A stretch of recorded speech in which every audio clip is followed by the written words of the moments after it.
Welcome to Stories Behind the Frames, a video series that will expose you to new artists and take you on an artistic journey. I'm your host, Dave Petty, and I'm thrilled to have you join us.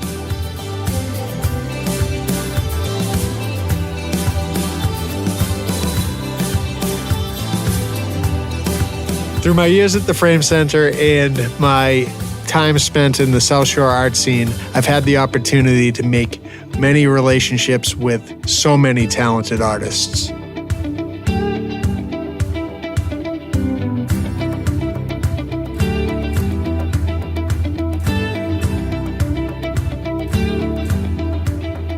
Inspired by these connections and a wealth of untold stories, I've decided to share these conversations with you.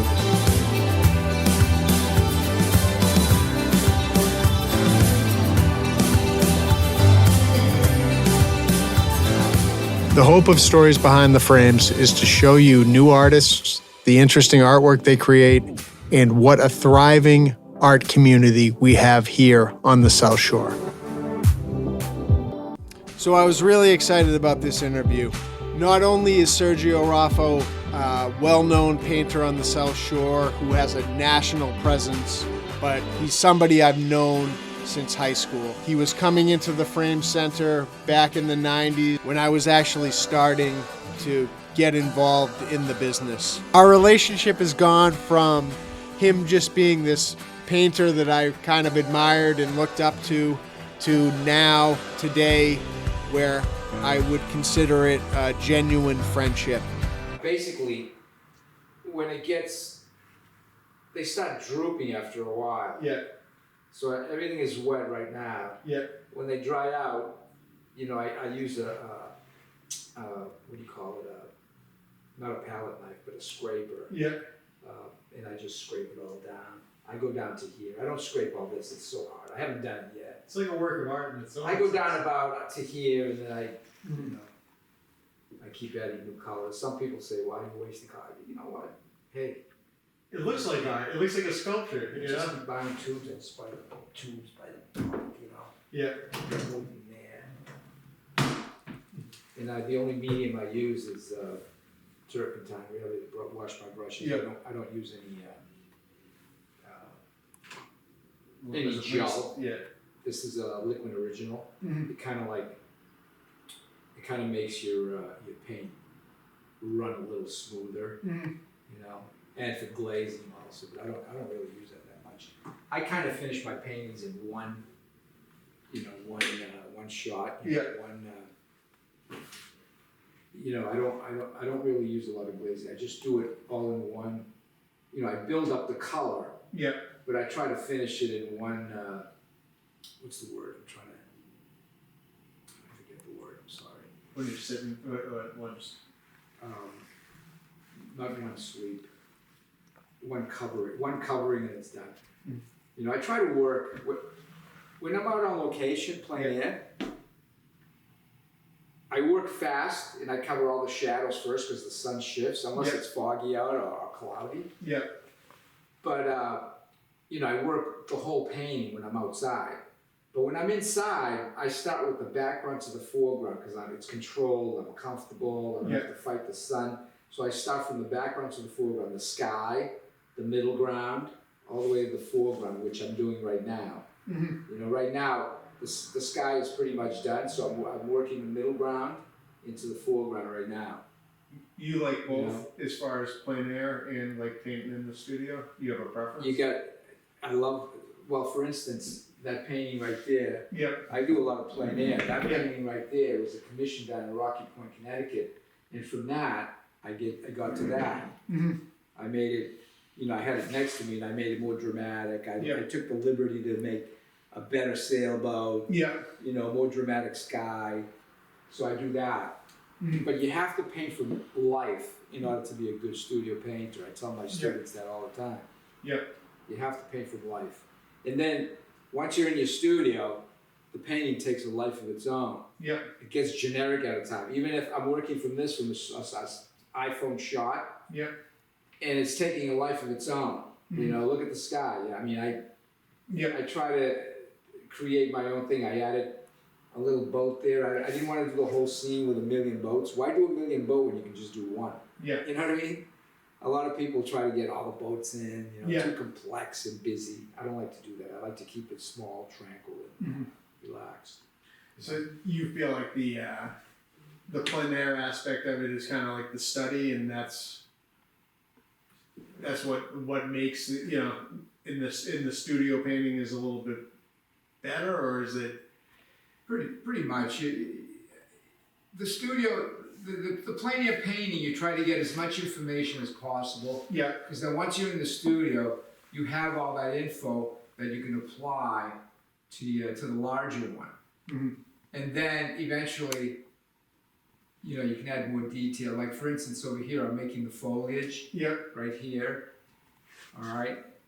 And if I was doing a larger one, I'd have every little leaf in there, but yep. I'm just trying to create tonal values right now, darks and lights. Right there, Now, do you teach a lot still, Sergio, or I know you said you have with the show at the Guild. You said that there's are you doing a demo, or are you going to teach it? I'm doing a live painting demonstration like this as I discuss the process. Yep. And I'll do an 11 by 14, get it finished, frame it. The crowd loves it, and then I'll actually talk as I paint the way I'm doing right now. Yeah. And I'm trying to get a little more light source.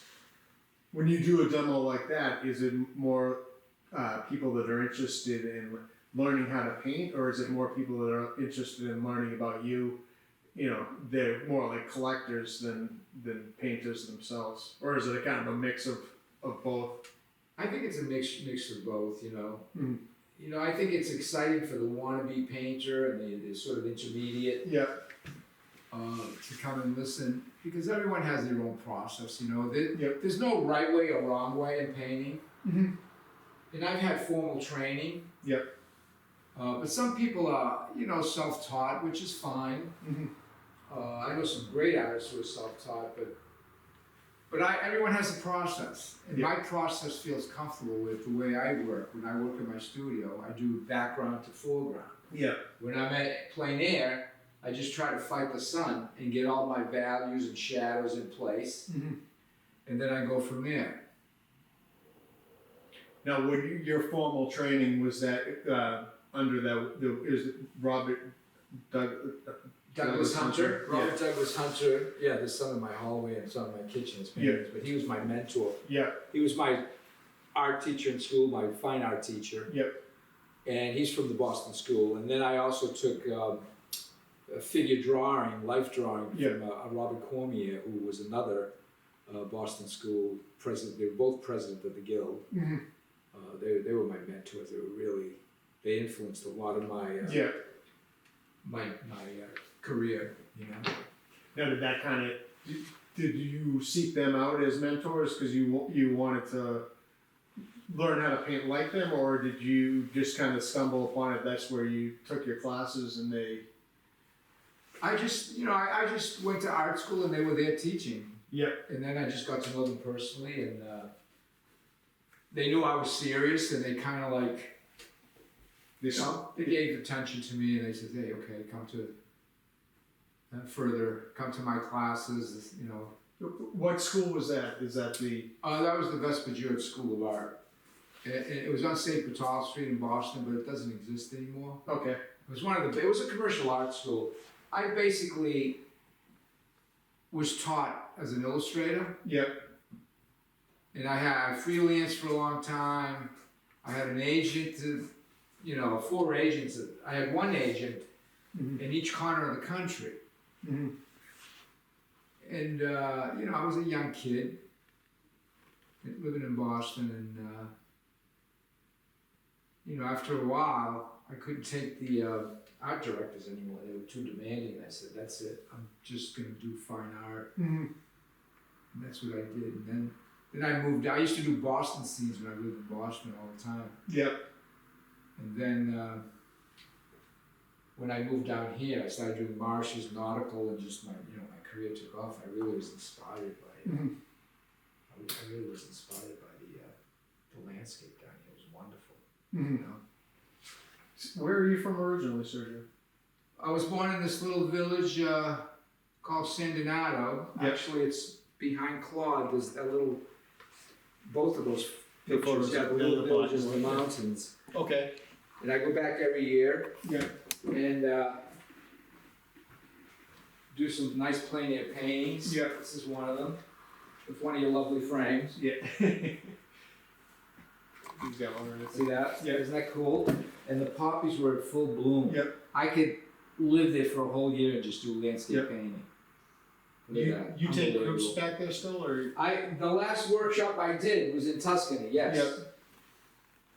And I mean, I love to teach, Yep. but I've just been too busy, Yep. managing my galleries and all that stuff. Yep. So your parents just immigrate to the States and they. Yeah, when I was 7 years old, my mother and my four sisters, Mhm. we immigrated on this ocean liner from Mhm. Naples to New York City. Yep. It was unbelievable. Mhm. And my brother and my father were here working construction in Boston. They were laborers. Yeah. Masons. Yep. During the 1960s, that's what a lot of immigrants did. They worked. They worked in Boston. They were laborers, whatever. Mhm. Even the Irish immigrants too. Yep. And so we came from New York to Brighton. No kidding. Yeah, No. it was wonderful. I mean, I remember going down the Hudson River on that ocean liner. Yeah. This little Italian with knee socks, sandals, looking up at the Statue of Liberty. Oh man, Yeah. it was great. It was great. But we didn't land on Ellis Island like all the other. It was closed by then. Ellis Island was closed, but that's where Mhm. before the 1960s, Ellis Island. That's where all the immigrants went to Yeah. Ellis Island. But it was closed, so we went right to down one of the docks on the Hudson Mhm. River. And your brother and your father had come over prior to kind of Yeah. to lay the groundwork for everyone to come over. Yes. Yeah. Exactly. Maybe when you were before you made it as an artist, is that when were you operating the bulldozer? Oh god, yeah. Everybody knows that, I guess, huh? I remember the guy that you worked for. I think came into the store. Was he? I went to heavy equipment school Did you? because my parents wanted me to get a real job. Yeah. But after a couple of weeks of that, I said, "That's it. That's it. Yeah. I'm going to art school." Yeah. I mean, you could have dug that hole yourself out there. I could have dug it myself if I was younger. Yeah. Anyway, so my father never saw my success. My mother did. Yeah. That was good. She tilled her soil right until she died. She had a green thumb, man. Yeah. She was the best. So, art wasn't it wasn't something that your father or your parents wanted you to, that they pushed you into. No, they wanted wanted you to do no. drive the bulldozer instead. Oh God, yeah. Get a real job. You'll make money. Art. He wants to take art. He wants to go to art school. Oh my God. You know what I mean? Yeah. Unbelievable. That's wild. Now, when you raised your girls, was art a big part of the, because obviously Debbie's a photographer too. I mean, is that like a big piece of?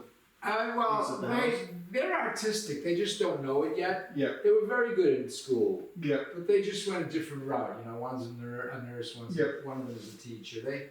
They just went a different direction. But yeah, they have the talent. Mm-hmm. Anyone can be trained to be an artist. Yeah. Because there's so many plein air painters out there with the plein air movement. Yeah. They're all out there painting. Yeah. I did plein air ever since I started painting. It's like now everyone's a plein air painter. Yeah. But yeah, it's like I think people can be trained to be painters. I don't know whether to be like a prodigy or a star. I don't know if you have to be born with that. I don't know. I'm not sure. It's just a lot of practice, a lot of painting every single day, a lot of passion. I think passion has a lot to do with it. And desire. And then training is, that's not a big part, but I think desire and passion is probably the biggest part. Yeah, well, I wanted to ask you what you thought the key to the success was, because obviously, I feel like you're one of the best, and and talent's a big piece of that. But I always think of anything. I think hard work is and dedication is kind of a component that people need, right? I think so. But I mean, you do need, practice allows you to really find the values that you need and to really know mixing. Color mixing is very, very important. And trying to keep the painting not muddy. And that the more time you spend painting, the easier it is to find the values and the right colors you need. It takes me, especially when you're doing plein air. When I'm outside, I can find the right color immediately, where other people, beginners may struggle. And then by the time they find it, the sun shifts, and now they lost the shadows. Now they're like, it's too overwhelming for a lot of beginners. I see some of the, I see the pictures of you doing like plein air stuff, and the one from the duck stamp, and it looks like you're moving fast. And now I know why, because you're trying to capture that light at that moment. And then again, I also was trained as an illustrator. Being an illustrator, one of the trainings you get from being an illustrator is you learn. They teach you every medium. So you're prolific with gouache, you're prolific with watercolor, you're prolific with oils, alkyds. I mean, whatever you needed to get the job done as an illustrator, to get that job done for that art director the next morning. That was crucial. That was a big part of my career. Knowing all the mediums. And that kind of translated to my painting. I can finish a painting fast. And I think in this business, you gotta paint fast to make a living. You gotta paint fast. The gallery wants a painting. I mean, when people say, how long did that painting take you? I tell them 40 years, all that, all that time. But, you need to finish a big painting in a couple of weeks or less. Pretty much. I was curious about that too, when you're, a big part of, the painting obviously is all the experience, right? Every other painting you've done before has taught you how to put down the paint that you're putting down now. I think people don't always understand, I don't know whether or not they don't understand that, or if they, they don't understand where to put the value on it. I didn't know if do you have any paintings you fall in love with and you won't part with, or do you feel like you got it and you can just paint another one? I don't know. Everything's for sale. When you're in business, I mean, I love every painting, and when I reconnect with a painting at a client's house, it's a great feeling. It's a spiritual feeling. You really feel close to that painting. And it brings you back. My memory goes right back to when I was each stroke. Really? I remember each stroke when I look at that painting. I remember if I'm looking at a painting at a client's home and I fall, I remember if I was sick that day, or I had COVID, or I had a flu. It says, I was sick that day. I remember it. And sometimes when you're sick, sometimes I do my best work when I'm feeling like crap. I don't know why, but it's usually, Is there a ritual and to get you set up to do the painting, or is it? I mean, obviously you got a good looking space in here, where you can find inspiration, I'm sure. But I mean, do you have fire back a couple espressos first and then get to work, or do you need you had the music going earlier before we got here? I have the music going, But I do have, you know, I love my espressos. I love my espresso. I take my time when I'm painting. I take my time to make sure it's accurate. I have to love it, you know. Yeah. Yeah, I mean, when I think of the, I mean, I know all the experience that you have doing it, but I mean, I think, man, what a gig, right? That you get to get up and paint and do something you love every day. Oh, it's beautiful. It really is. I'm lucky. We're all lucky. Our artists are lucky. Yeah. You know, it's a great profession. Well, I think that maybe sometimes too, that maybe that's the missing element to some people that are trying, that want to think they want to be an artist, or or they're missing that passion or that love for producing the work, right? Mm-hmm. I think so. I mean, I think about myself too. I mean, how fortunate I am. Like, you are. Yeah. I mean, we need you. You know, but for your business, we need each other. You know. Yeah. Well, I mean, that's one of the reasons why I want people to buy more art and expose more people to to artists that they like try to teach people about buying art. I feel like there's a lot of people out there that are just are intimidated by it, right? Like, do you see? I mean, when you're out on location and you're painting and somebody's like walks by, they don't. Do they know? I mean, do you sell a lot of paintings off the street? I do. Like, I do. They do ask how much, and a lot of times I do sell paintings a lot. Yeah. Right off my easel. Mm-hmm. It happens a lot, and I give them a little discount, but not pretty competitive as the galleries. Yeah. But some people don't collect art and they want to, but they do feel intimidated by collecting art. The price, or some people even feel intimidated going to an art show because they feel they have to buy. Yeah. They don't have to buy. It's like going to a museum. You don't have to buy a museum. Yeah. You just go and look at some good work. Yeah. There's books and courses out there and workshops on how to collect art. Yeah. And how to take the fear and intimidation out of collecting art. Yeah.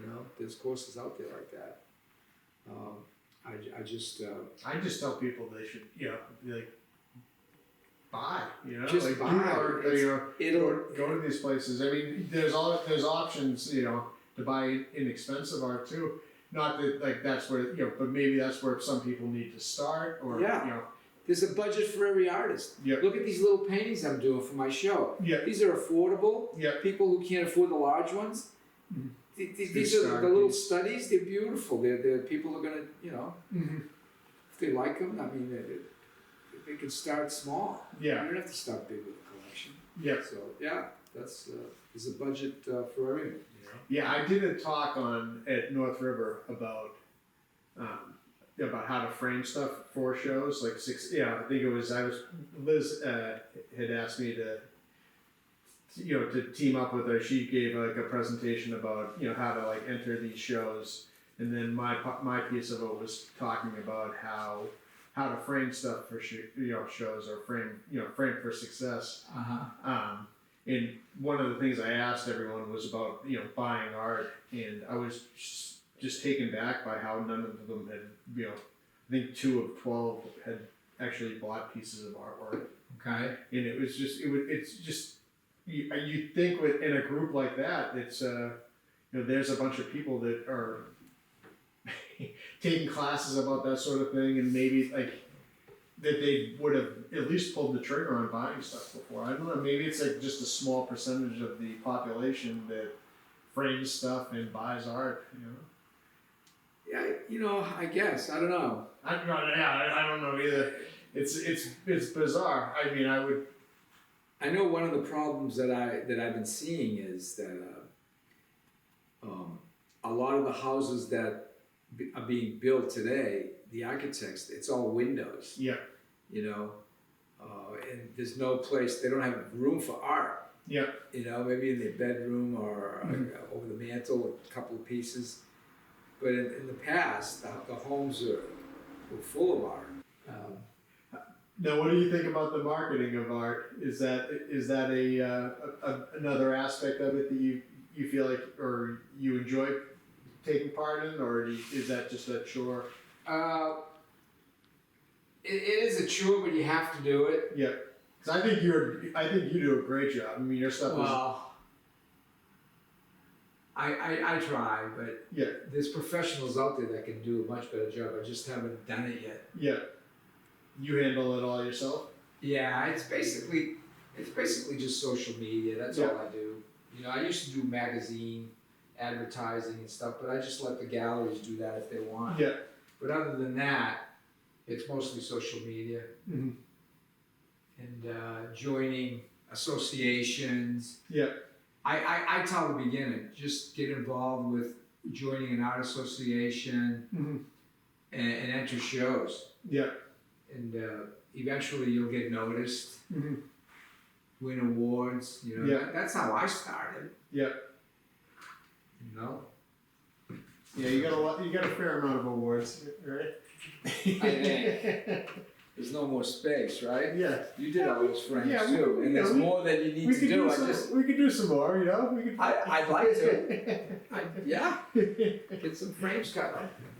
I just don't. My wife keeps telling me, clean the studio, paint the studio. I think my studio is pretty clean compared to other studios. Trust me. She wants me to keep it clean, paint the walls, Yeah. throw some shit out. No, I think it's Edit pretty. that. I think it's pretty clean in there. This I is think like so. I'd say, you know, it doesn't even feel like organized chaos. It just feels pretty. Right. Pretty tight. I just tell the cleaning ladies when they come, just stay away from the frames Yeah. and stay away from my desk. Every little piece of paper, I know exactly what it is. Right? Yeah.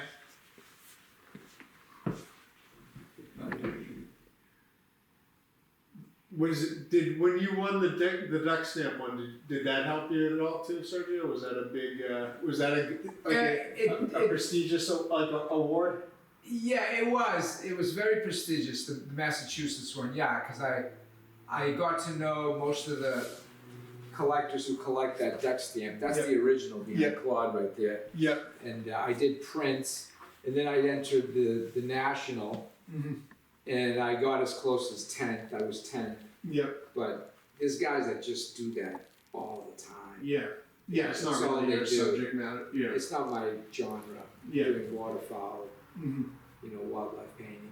Yeah. I used to be a big wildlife painting once. Yep. And I was into it. I loved it. Yep. But then I kind of got away from it. Yeah. You know? I think that those DU get like the Ducks Unlimited guys when they They love it. and I mean it's funny because some of those guys you wouldn't think of them as art collectors, but there's some people that there's a certain segment of our type of art that they're absolutely interested in. Decoys, Yeah. everything to do with Ducks Unlimited, hunting Yeah. especially. Yeah. But I was never a hunter. Yeah. So when I won that duck stamp, when I moved down here in 1991, Mhm. I was approached by one of my friend's neighbors, and he says, "Hey, it's a nice group. Get Yeah. to know them. Come to one of our meetings." I did, and Yeah. then I joined, Yeah. and I became friends with a lot of them. Yeah. Nice guys, but I'm not in it anymore. But they still do it. Yeah. They still do it. It Yeah. was a good crowd, Yeah, I think that's like another one that's just like a feather in the cap, or like another piece on the resume, right? That you won that. You can't. None of that can hurt. One of the biggest awards was this one right here. That was a good. That was a third place, international. Yeah. The Art Renewal Center. Yeah. And they made me a living master. Look, It's titles they give artists. Yeah. You accumulate titles. You associate living master, and then a living master is the biggest one you can get. Mm-hmm. So they gave me that award. Yep. The Art Renewal Center. So we gotta get that one in a frame. We do. We gotta get that one. Yeah. And then this one was a decent one too. Yeah. Plain yellow. Yeah. So, Yeah, this is the decoy one. yeah. That's Is that Yeah. Weld presented you with the D card then? He did. How young I was. Oh my god. Wow. I think I still have that jacket. What's Menino giving you there? Is that? He was a friend of the family's. Oh yeah. Yeah, we all had dinner at my sister's house in Boston over Yeah. there. He was my sister in the back. Yeah. She passed. Good. She was a couple of years older than me. Mhm. But yeah, him and his wife used to join us for dinner all the time. Oh, okay. He was a good guy. Yeah. Yeah. So you tell them they should students they should get involved with the art associations, try to enter shows. And I think so. I think so. Very much so. Yeah. Because that kind of people start getting to know you. You know. Mm-hmm. You think that the paintings, you do a lot of heavy frames. I mean, you think that's a style that you just feel is safe, or is that like you feel like the importance on those? Well, the reason why I think the expensive paintings that the artists that with large paintings, I think they're going with gilded frames. Yeah. It's been done throughout the. You know more about that than I do. Mm-hmm. But when I'm in a crunch, you've helped me so many times. The frame center. Yeah. I mean, I need the frame center. I get all these beautiful frames small frames that I crunch. Yeah. You know. Yeah. No, I think the big ones I get gilded frames. Yeah.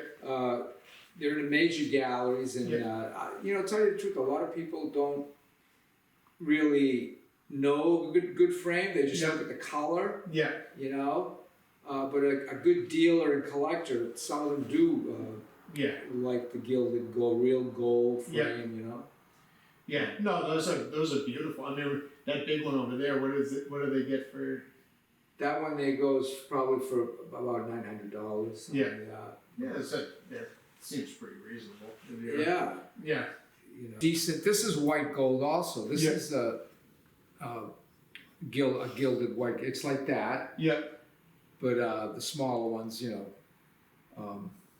he makes them a little smaller. Mm-hmm. But then the small ones, I use I like what you do. Well, those are a different level, I mean, they're perfect. Yeah. They're beautiful. That nice scoop. I think I really like that. Yeah. Yeah. Hopefully I'm not sure what the gold looks like in that. It might be too shiny. It might be too shiny. That one, the gold one now, and that they have like the extrusion, so like it doesn't look like the leaf marks. Yeah. Sometimes I find it distracting. I don't know. We'll make one up and see what it looks like. Check it out. Yeah. Yeah. Yeah. I mean, the frames that you put on, on the pieces like that. I mean, those are gorgeous. I don't know if anybody else picks up on the difference. I mean, did you saw the big one back there? Yeah, 34. That's all gold. That was a major piece. I don't even know if that really looks good in there, really. But I don't know. Anyway, where am I here? Sorry, I'm distracted. No worries, no worries. Trying to get this. This is no. I mean, I'm trying to. Now I got more 6x8s that I gotta fill in. That I gotta do, right? I'm inspired. I gotta do more 6x8s here. Yeah, this one might work with the silver too. It depends on how the tones come through in the end. Or a black. Yeah. Yep. Sometimes sunset seeds are good for black. Yep. Yeah, I'm excited about the show. Now, how long did it take for this show the show that's coming up at the Guild? How long did it take to put that together? Or like the planning phases for that? Is that like? Well, I've been painting all since we agreed to do it. Yeah, but March. So it was only about 6 months out. It was right. Yes. You said you could, yeah. And what do you think about 30 pieces? You said you'll have that. 35 to 40. 35 to 40. Yeah. It's crazy. Because he's got to put some in the window. Yeah. Who's that? They have just a curator that you work with there? Alex. Alex is the director there. Mm-hmm. Does a great job for the Guild. Mm-hmm. So you've got a long-standing relationship with him. Yeah. Yeah, it's, you get elected to be in the guild. It's, Mm-hmm. and every year they look for new members, you know. Yeah. And I can recommend someone, but then it has to go through a jurying process. Yeah.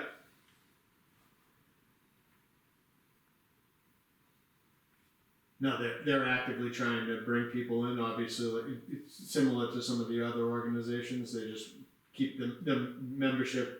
People are members. Yeah. They pay dues. And Yeah, you always need new blood, you know. Yeah. Young members. Mhm.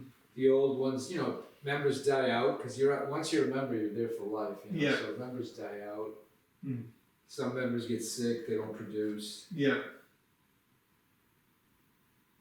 Now the members the guild and then the Copley. You said you're you're the Copley master as well. I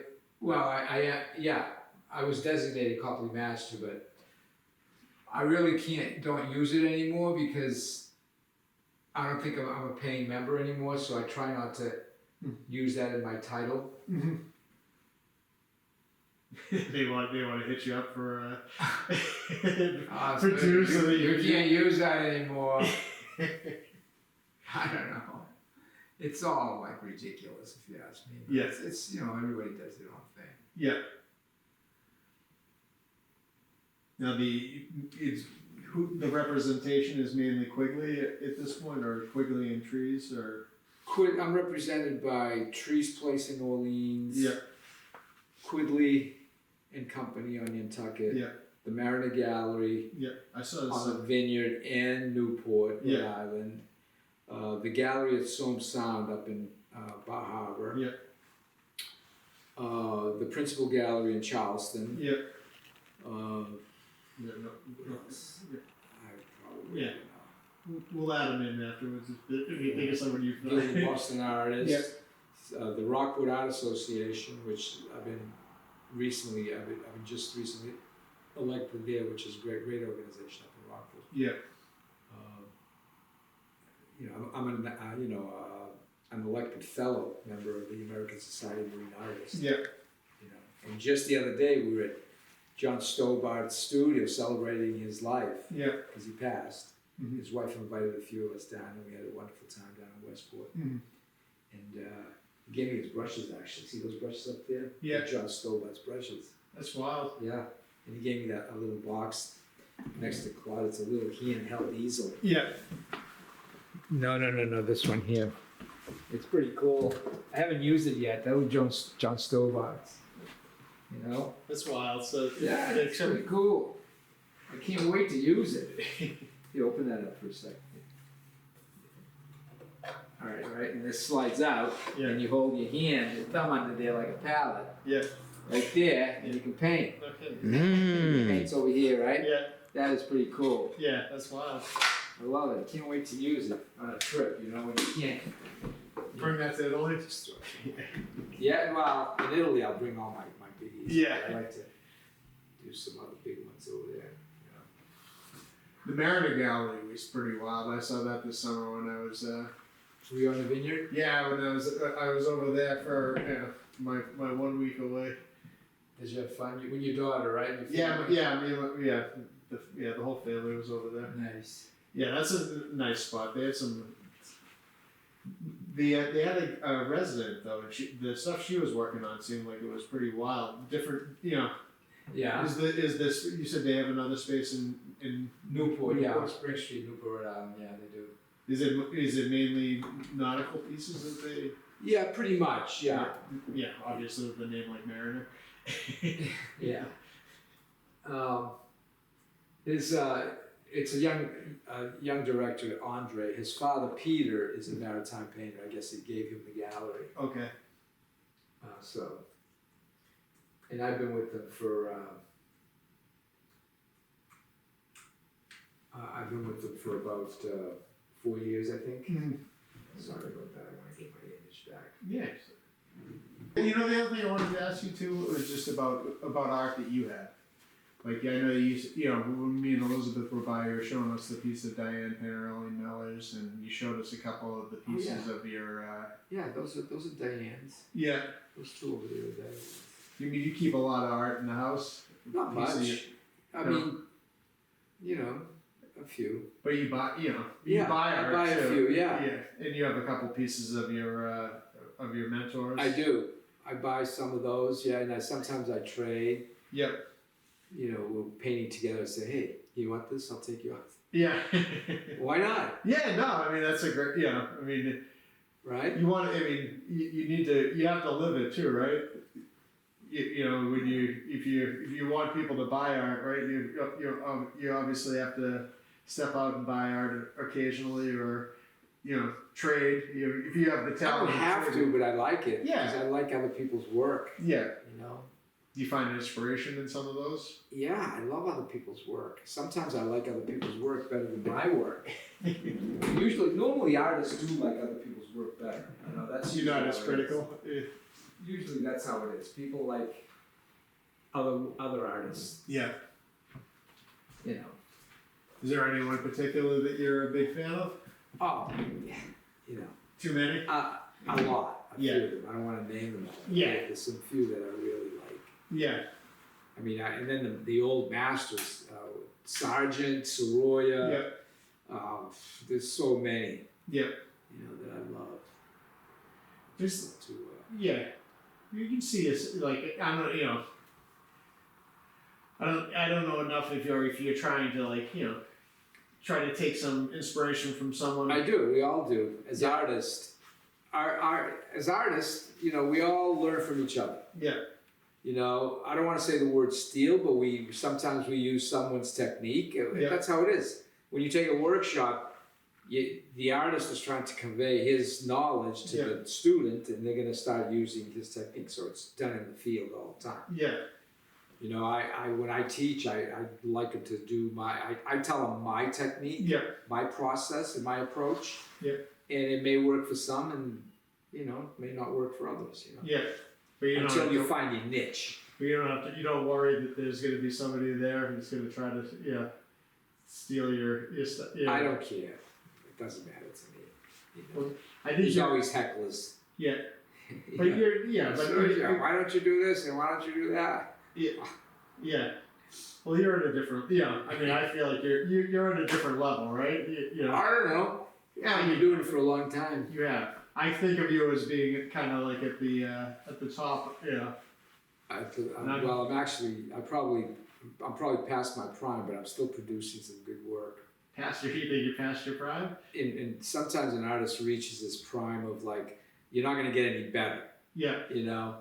But I'm happy with what I'm producing. Yeah.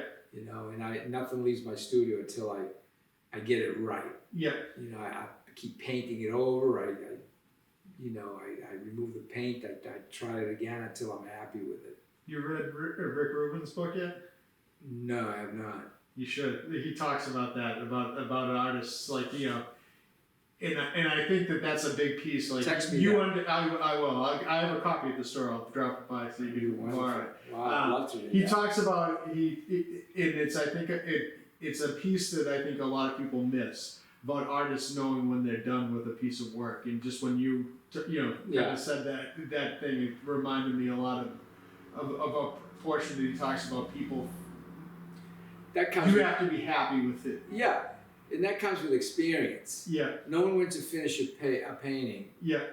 It comes with experience, and you have to be it depends if you're also the type of genre. Also, if you're an impressionistic painter, sometimes it may be easier to stop because it's very impressionistic. But when you're a realistic painter, where there's more detail, you want to get it right. Yeah. And it takes a little more time to know when to stop to do that. Well, he talks about it, art, the sense that you have to be doing it for yourself, and you have to be happy with it. Exactly. And if you are, then other people will be too. That's correct. And you can probably feel that when you're looking at it. Absolutely. Something's forced, or if it's not really. Absolutely. And then knowing when to not add detail and when to sort of add detail. The further back it is, the more less detail it's going to have, and the cooler it is, and the the closer it gets to you, to the foreground, the more warmer it's going to be, more, warmer paints, Yeah. because, you want to capture the atmosphere in the back, so that you use cooler paints, Well, I'm excited. I'm looking forward to our ride into Boston to drop these pieces It'll be off. fun. It'll Yeah. be fun. I'll buy you lunch. I'll pay you for your service. Yeah. Whatever you want. I'm looking forward to it. I think that I'm excited. I feel like I've known you since I was a kid. Obviously. Yep, your dad. Yep. Yeah. We go back a long way. Been Since 1991. Yeah. I love it. Yeah. Do you think I've done a decent job making the place better? Oh God. Oh yeah. Oh my the God. pegboard and the Welcome to the 21st century. Your father did. He was good. Oh, he he made did a a nice great job. living. He raised you guys well. Yeah. But it was time to move pass the baton to the whatever. Yeah, I think when I look back at some, me and Dina, we look at some, we have the pictures. I wish we had pictures every year, or we did like something in like documented the journey, because I think he had a different mentality, and he had like the. He had different objectives. Yeah. He probably day traded more than making Yeah, frames. I think so. I think so. I think it shows, But it's funny. But I'll show you some of the old pictures when we dig some of them out. But now I look at the space and I'm like, oh, it's a different world. Yeah. Well, I'm almost done with. I don't know. I'm not done with this yet, but I kind of probably have to erase that. Yeah. I don't know if I did it right with all the talking I did. Yeah, I'm sorry, I screwed you up. I think that's fine from there, but over here requires more attention. Yeah. Well, I'm looking forward to the ride. I feel like I'm going to get a sneak preview, get to see the whole show before anybody else. That's one of the like I was saying earlier. I feel like I'm fortunate. I feel like you got a gig that's unbelievable that so many people. But it's earned, and I feel like I'm kind of getting to that point in my career. I want to move on to promoting art more than framing it. And you do a wonderful job. And I get to see all these things, and I'll get to see your show early. You do a great job, and I'm telling you, you saved my life so many times with the frames I need, the clients coming in the morning, I need it overnight, and you come through. Come through, man. It's unbelievable. I love it. Oh, and it's going to be, we've got a relationship that's going to last a long time. Yeah, hopefully, Taking it to the next level. When we go to lunch in Boston, I'm gonna snap some pictures of that one. Document that journey. It's gonna be a blast. Awesome. Well, I appreciate you, taking the time to talk to us and letting us watch it. And thank you, Claude. Be here in a couple of weeks. We'll be voting up the video. Now, where's this going? We're gonna put it on YouTube. For people to see your stuff and catch a little bit of your personality too. Because I feel like that's another thing that people are held back. They don't want to buy art because they don't necessarily. They need a connection, right? They need to know who the artist is, or know that you're from Situate. That kind of makes I don't know. I mean, I'm not gonna tell you sell paintings. You're of everyone. I think you're one of the best at marketing yourself. And maybe the name helps. Maybe because it's unique. I don't know. I mean, I think that I like the work to speak more than the name. No, and it absolutely does. But I feel like there's. I mean, if you didn't have a big personality and you were just a good painter, and you were nervous about entering things into shows, that could hold you back, right? Yeah, I know some artists that are great artists, but they can't market themselves well, and they're not selling a lot. Yeah. And then there's artists that are not that great. Yeah. The opposite. They're selling and marketing themselves well. Yeah. No, I mean, I see, and I don't want to. But I frame a lot of pictures, so I see some people you see all kinds of different levels of art, I'm sure. Yeah. Different genres too. And there's people that sell a lot, and they just have that marketing down, and they're not that. I think that your paintings are at a different level. Your skill set is at a different level, and I think that. But on top of that, I think you do a great job marketing yourself and your social media is fantastic. When I'm try. when I'm scrolling through the stuff, I mean, like I want to stop and I want to look at your, The reels. yeah, like Reels are just the important. stuff that Yeah. watching you in action. I think is important. I think that that's a big piece, and it gets people like an opportunity to see that talent on display, and like see your, I don't know, where did this painting come from, and like you see it on like being worked on location. I mean, that's I don't know. I mean, I think that's cool. I mean, I don't know if maybe I'm a screwball and like I have a different perspective of it because I'm in the business and I'm, and I know, but I'm excited when I see you post something. I wanted to say just thank you, and again, somebody that I've known a long time and always admired, and I'm excited to work, I'm excited that we do work together, and I'm excited that that taking the time to help me like put together. Absolutely. No, it's totally my pleasure, and thank you for coming. I thank Claude, and and we're gonna do business for as long as I'm alive, basically, because you're one of the best, and you meet the deadlines, and it's wonderful. Well, Saved my life. Thank you like so I much. said, known you since I was a kid, and I'm excited that the relationship's kind of turned into a you're someone I look up to, but someone that I also call a friend of mine. So I'm excited. Wonderful. And also, I'd like to invite everyone to my solo show. Saturday, November 4th, 3 to 5 p.m., 162 Newberry Street at the Guild of Boston Artists. Everyone's invited. Yep. Looking forward to it. I'll be there. Perfect. For sure. Thank you. Thanks for watching. Make sure to subscribe and keep the notifications turned on so you don't miss any of our future episodes, and you can learn more about the Frame Center Art Project.